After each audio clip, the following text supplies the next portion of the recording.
정말 제대로 된 외교 무대의 데뷔전을 한 거죠.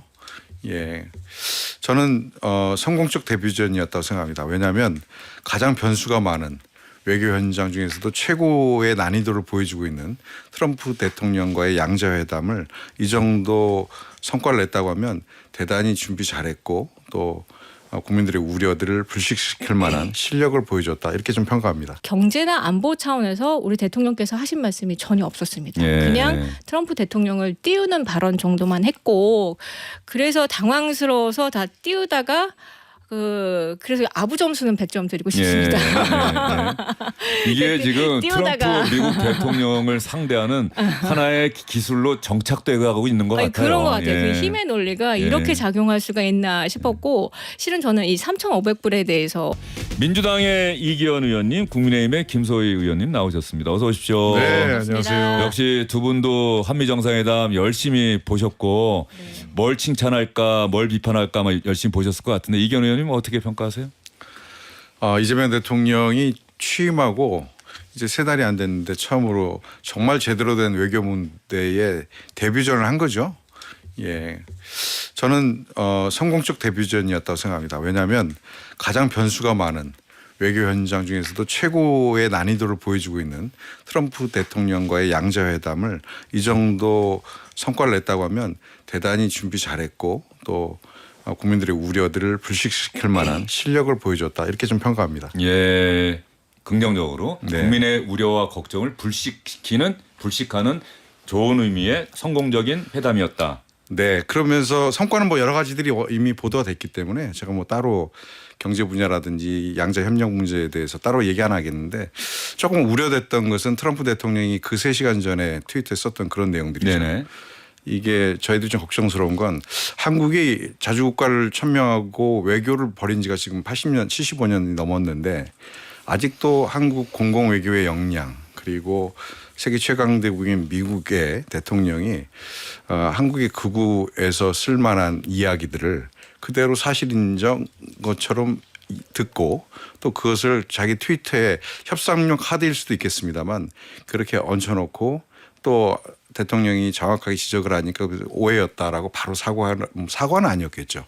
오해였다라고 이렇게 표명을 보면서 정말 저희가 해야 할 일이 아직 많이 남아있구나라는 생각이 들고요. 강훈식 비서실장이 늦게 좀 가서 거기 수지 와일스 비서실장하고 환담을 했다고 하잖아요. 그리고 이후에 한 라인을 좀 구축하자고 했던 건 대단히 큰 성과라고 생각합니다. 적어도 왜곡된 정보 그리고 굉장히 이념화된 잘못된 정보가 트럼프에게 계속 주입되는 것은 이제는 좀 막아야 할 때가 왔다. 예. 예, 이런 생각이 좀 듭니다. 그러면 조금 전에 그 만년필 관련해서는 트럼프 대통령이 이재명 대통령에게 이거 가져가실 겁니까? 사용하실 겁니까? 안 가져가실 거면 제가 사용하겠습니다. 뭐 실제로 사용하지는 않겠지만 제가 잘 간직하겠습니다. 이렇게 이야기를 하는 장면도 있었는데 네. 지금 이기현 의원이 이야기한 그 부분을 여러분과 함께 다시 한번 보고 나서 그러면 김소희 의원은 이 사안 왜 그런 돌발적인 일들이 일어났고 트럼프 대통령의 생각은 무엇이고 여기에 대한 이재명 대통령의 대응은 어땠는지 김소희 의원의 생각을 한번 들어보도록 하겠습니다.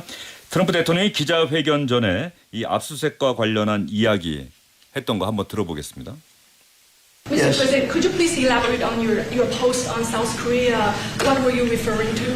Well, I heard that there were raids on churches over the last few days, very vicious raids on churches by the new government in South Korea, that they even went into our military base and got information. They probably shouldn't have done that, but I heard bad things. I don't know if it's true or not. I'll be finding out. As you know, your new president's coming in just a couple of hours, coming here. I look forward to meeting him. But we won't stand for that. We just won't stand for that. 자, 지금 나온 이야기는 라디오로 들으신 분들은 잘 모르시겠습니다만 SNS에 일단 글을 올리지 않았습니까? 한국에서 일어나는 뭐 숙청인지 혁명인지 그런데 우리는 그렇다고 한다면 한국에서 사업을 할 수가 없다. 이 글과 관련해서 왜 이런 글을 썼느냐고 기자가 물어봤더니 내가 듣기로는 한국에서 교회를 심야에 급습했다고 한다. 교회를 급습하고 군 기지에 또 들어가서 이 정보를 접근했다. 이거 용납할 수 없는 일이다. 한국 대통령이 이제 곧 올 텐데 한국 대통령과 이 이야기를 한번 만나서 얘기를 해보겠다. 사실이 아니기를 좀 바란다. 뭐 이런 취지로 강하게 이야기를 했고요. 그 다음에 또 한 얘기가 또 준비가 돼 있는 것 같은데 회담 중에 또 회담이 마무리되고 나서 이 부분에 대해서 트럼프 대통령이 어떻게 이야기했는지까지 한번 들어보겠습니다. 지금 대한민국은 아시는 것처럼 친위 쿠데타로 인한 혼란이 이제 극복된 지 얼마 안 된 상태고 이러한 상황에 대한 국회가 주도하는 특검에 의해서 사실 조사가 진행 중입니다. 물론 저의 통제하에 있지는 않지만 검사가 하는 일은 팩트 확인, 팩트 체크인데 미군을 직접 수사한 게 아니고 그 부대 안에 있는 한국군의 통제 시스템이 어떻게 작동했나를 확인한 것 같습니다. 나중에 좀 더 자세히 설명을 드리도록 하겠습니다. I am sure it's a misunderstanding, but you know, there is a rumor going around about churches, raiding churches. So we'll talk. I'm sure that's going to be worked out fine. 자, 이재명 대통령이 차근차근 저것도 사실 이재명 대통령이 여기서 얘기해라. 그러니까 이재명 대통령이 얘기할 기회를 준 거예요. 그래서 이재명 대통령이 설명하고 났더니 그러면 내가 오해일 네. 수 있겠다. 다만 교회를 뭐 급습했다라고 하는 루머는 있었다라고 하는데 사실 이건 루머가 아니라 팩트였죠. 팩트죠. 7월달에 실제로 특검에서. 있었잖아요. 뭐 그거. 여의도 순복음교회인가요? 뭐 이런데. 근데 이제 이용훈 목사님이나 우리가 알고 있는 그래도 꽤 정통 교단에서 존경받는 목사님에 대한 수색이 있었던 거였어요. 김정한 목사. 네, 예. 두 분 이용훈, 김정한 목사님 있었던 건 사실이어서 그런 내용들은 그런 교단들은 이미 미국에 지부도 많고 거기 관련된 네트워크도 많아서 이 내용들을 다 알고 있었던 건 사실인 것 같고요. 원래 트럼프 대통령이 이상한 얘기를 막 던지는 걸로 유명하잖아요. 아님 말고. 그리고 그 SNS에 올렸던 내용들은 협상을 하기 위한 그냥 사전에 던졌던 내용인데 이번에 우리가 이제 확실하게 알게 됐어요. 스타일을. 그래서 그 협상을 차근차근 준비하고 있던 정부 대표단도 굉장히 당황했던 것 같고 처음에 대변인도 뭐 사실 여부 페이크 아니냐 뭐 이런 답변까지 했는데 결국 사실이었잖아요. 근데 그런 모든 것들 때문에라도 그 기존에 준비하던 대로 잘 하셨을까 하는 그런 생각이 있었는데 그럼에도 불구하고 어쨌든 저는 이제 정부 이 여당의 목표가 이재명 대통령과 트럼프 대통령의 일면에 웃는 사진을 찍히게 하는 게 저는 목표였을 거라고 생각하는데 그런 차원에서는 뭐 목표는 성과는 달성하셨다고 생각합니다. 예. 그런 지점에서는 뭐 한 40점 정도 예. 성과 목표를 드리고 예. 싶고요. 너무 말씀한 거에 비해서는 점수가 짠데요. 왜냐하면 저희가 하도 걱정을 많이 했잖아요. 예. 한미 정상회담 그리고 그 전에 학습 효과가 젤렌스키처럼 되면 어떡하지? 예. 그리고 또 유럽 정상들을 쫙 모아놓고 교장 선생님처럼 훈시해가지고 그 자리 배치는 사실 좀 그랬죠. 그때 예. 유럽의 모든 언론들이 정말 비판을 엄청나게 했습니다. 그런 학습 효과를 겪고 나서 제발 우리 대통령은 그런 대우 안 받았으면 좋겠는데 했는데 어쨌든 웃으면서 하는 모습까지 연출이 됐고 결과적으로는 그렇게 됐어요. 그러니까 예. 그런 차원에서는 국민들이 보기에는 다행이다 안심했다는 차원에서는 저는 40점은 드리고 싶은데 경제나 안보 차원에서 우리 대통령께서 하신 말씀이 전혀 없었습니다. 예. 그냥 트럼프 대통령을 띄우는 발언 정도만 했고 그래서 당황스러워서 다 띄우다가 그래서 아부 점수는 100점 드리고 싶습니다. 이게 지금 띄우다가. 트럼프 미국 대통령을 상대하는 하나의 기술로 정착돼 가고 있는 것 같아요. 그런 것 같아요. 예. 그 힘의 논리가 이렇게 작용할 수가 있나 싶었고 실은 저는 이 3,500불에 대해서 어쨌든 미국 대변인이 발표한 내용하고 우리나라에서 해석한 내용이 틀리잖아요. 미국은 90%다 미국이 알 거다. 뭐 그런 내용에 대해서 분위기가 좋았을 때 이 3,500불 투자에 대해서 서로가 윈윈하는 방식으로 가자. 그런 단어라도 좀 그런 언급이라도 이재명 대통령께서 하셨으면 훨씬 더 좋았을 텐데 그건 공개된 회담에서 네, 공개된 회담에서 그런 내용이 없었고 오히려 이제 뭐 미국 무기 더 많이 사주라. 그리고 또 뭐 알래스카 석유 가스전 개발 같이 해야 된 조인트 벤처 이런 얘기까지 했습니다. 숙제가 두 개가 더 생긴 거죠. 예. 뭐 나머지 뭐 주한미군에 대해서 소유주 이거는 말도 안 되는 얘기니까 그건 아예 언급도 안 할 텐데 이 두 가지 문제는 이 앞단의 문제를 해결하기도 전에 두 가지 숙제를 더 가지고 온 상황이다 보니까 제가 50점 이상은 드릴 수가 없는 상황이 돼버렸습니다. 저는 좀 생각이 좀 반대인데 근데 알래스카나 LNG는 사실은 우리가 이미 관세 협상할 때 다 나왔던 이야기고 언론에서 다뤘던 부분인데 이제 미국 정부가 과연 공식적으로 요구를 했느냐.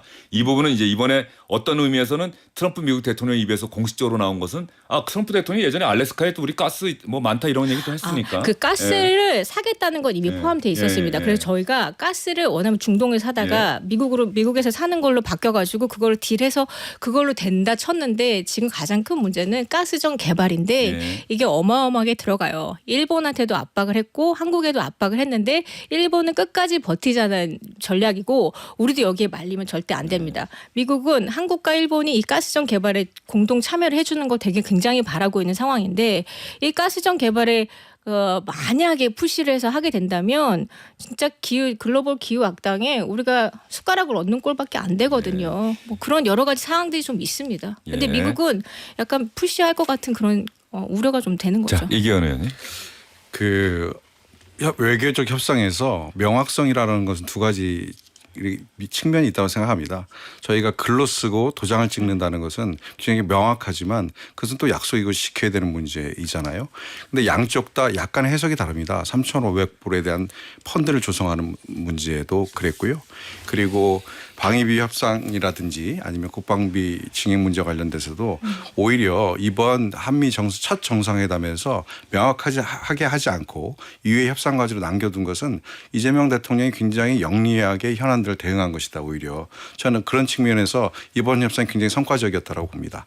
또한 저희가 3,500불 펀드 플러스 3실장 간담회가 그 위에 있었는데 1,500억 불에 대한 추가 투자까지도 기업들이 공개적으로 좀 진행을 했습니다. 이 문제는 한국 정부가 3,500억 불을 미국에 뺏기는 것이 아니라 미국에는 실제적인 투자이고 그것을 플러스해서 더욱더 많은 경제적 성취를 만들어내겠다라고 하는 적극적 의지를 가지고 진행을 한 것이고 이 부분들이 다 명문화되지는 않았거든요. 그날 비즈니스 라운딩에서도 얘기됐고 여러 가지 단위에서 얘기되면서 자연스럽게 재계에서 미국에 대한 직접 투자들이 더 추가적으로 이루어진 것입니다. 저는 투자의 문제에 있어서는 저희들이 이거 뺏기는 돈이다, 뺏기는 산업시다 이렇게 생각할 필요는 없다 이렇게 좀 생각을 합니다. 그것이 새로운 뉴 노멀이기도 합니다. 그래서 이재명 대통령께서 특히 이번 협상에서는 정말로 트럼프에 대한 라포도 형성했지만 트럼프를 정확하게 읽고 이해하고 협상을 진행했다. 그리고 이외 협상 과제들을 많이 남겨둔 것은 추가적으로 저희들이 받아올 것들이 많이 있다는 생각이 들고요. 아까 뭐 캠프 험프리스 얘기라든지 이런 얘기들이 있습니다만 비트 폭격기 사는 문제들이 있습니다만 그건 트럼프식의 표현인 것이죠. 그 얘기는 한국이 더욱더 많은 비용을 방위비에 써서 미국에도 도움되고 한국 방위에도 안보에도 도움되게 해달라는 것이고 그 문제는 사실은 저희들이 못 받아들일 일은 없습니다. 받아들이면 됩니다. 받아들이면서 저희 실리를 정확하게 챙겨가면 될 이외 협상 과제라고 저는 이렇게 생각합니다. 알겠습니다. 네. 그러면 김소 의원님 또 하실 말씀이 당연히 있으실 것 같은데 아니요. 여기서 짧습니다. 아주 짧습니다. 예, 짧습니까? 협상을 잘 하셔서 결국 우리나라 국익에 도움이 됐으면 좋겠습니다. 네. 아직 협상이 이루어진 건 아니니까 예. 저는. 자, 그런 의미에서 우리 고릴라 게시판의 이현숙님 뉴스 보면서 대통령을 보니 눈시울이 붉어지더군요. 예, 또 간절한 마음으로 보신 모양입니다. 유배철님, 트럼프 대통령의 마음은 갈대라 언제 어느 방향으로 휘날릴지 몰라서 이 부분이 제일 걱정이네요. 예, 많은 분들이 그렇게 생각하실 겁니다. 문정수님, 그래도 화기애애하게 잘 끝나서 다행입니다. 대통령 노력에 박수를 보내고 싶네요. 정미애님, 트럼프 대통령 같은 지도자가 더 나와서는 안 된다는 생각이 듭니다. 예, 대한민국 국민은 또 이렇게 생각할 수도 있고요. 그렇죠. 미국 내에서도 또 이런 생각하신 분도 있을 거고 또 트럼프 대통령 열렬히 또 지지하는 분들도 많을 거고 그러니까 또 대통령이 되지 않았겠습니까?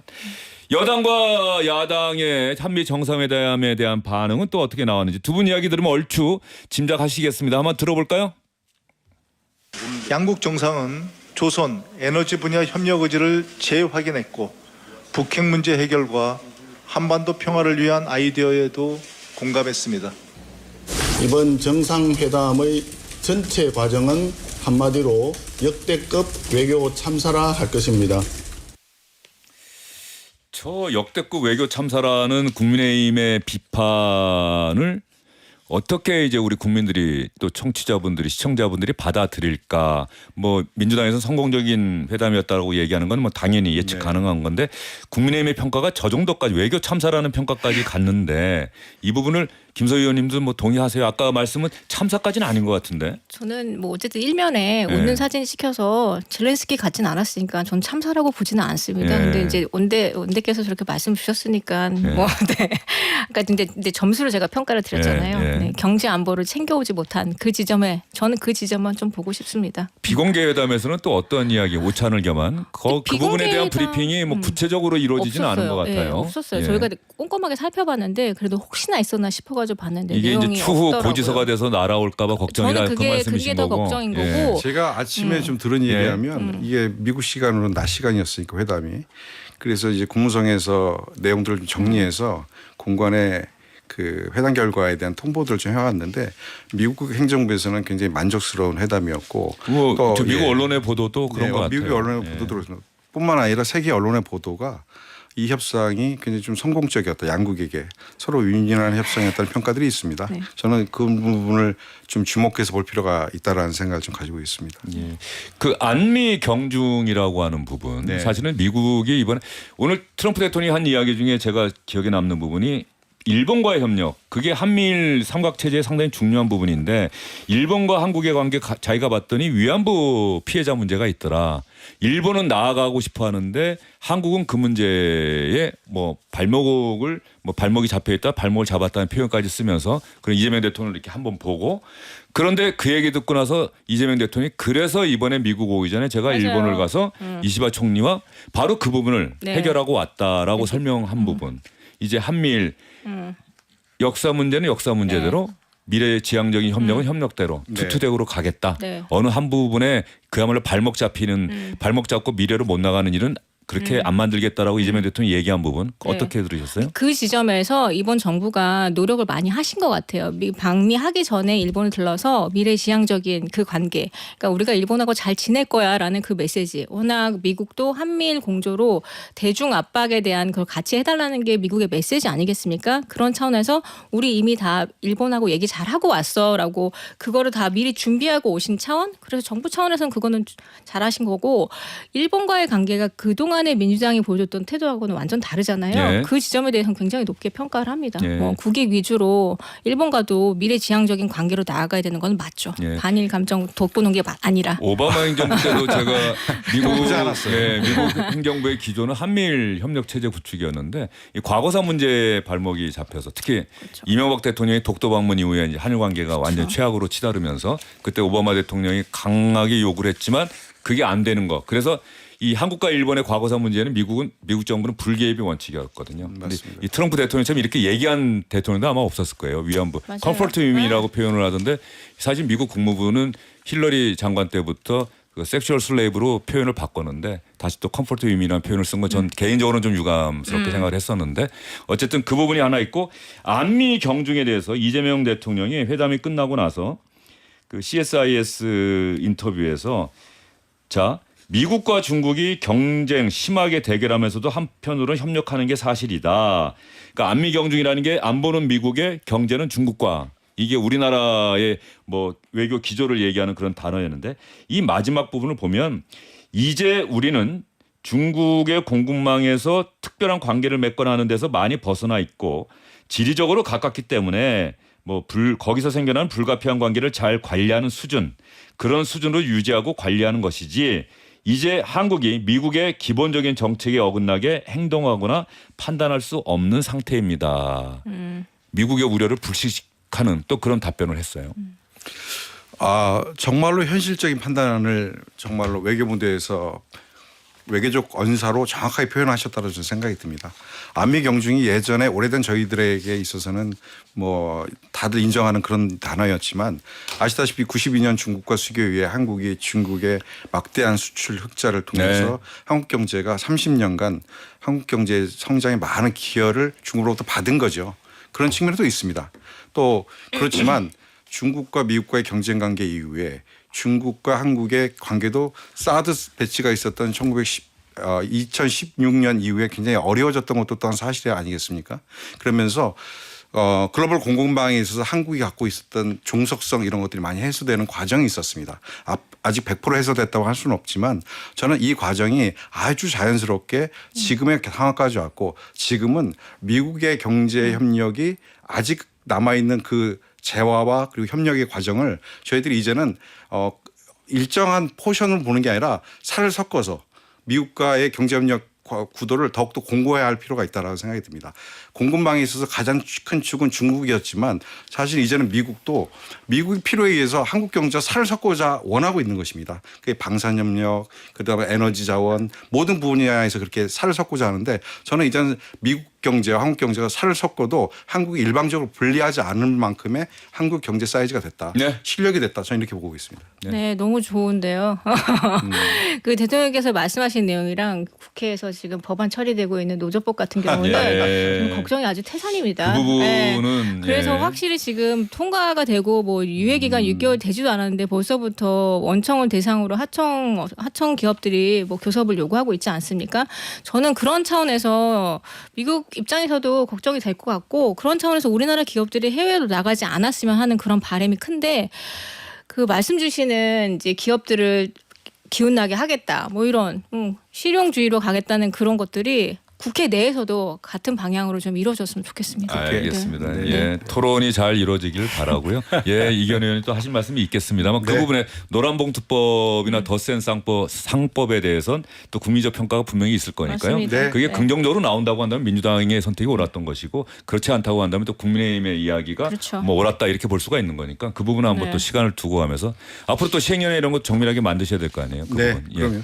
자, 그러면 다음에는 시간은 얼마 남지 않았습니다만 한 사람의 이야기를 여러분께 들려드리겠습니다. 미리 누구라고 말씀드리지 않을게요. 이 이야기 들으시고 한번 누구 이야기인지 맞춰보시죠. 오늘의 승리는 당원 여러분들께서 만들어주신 승리라고 생각합니다. 그리고 새로운 미디어 환경이 만들어낸 승리라고 생각합니다. 모든 우파 시민들과 연대해서 이재명 정권을 끌어내리는데 제 모든 것을 바치겠습니다.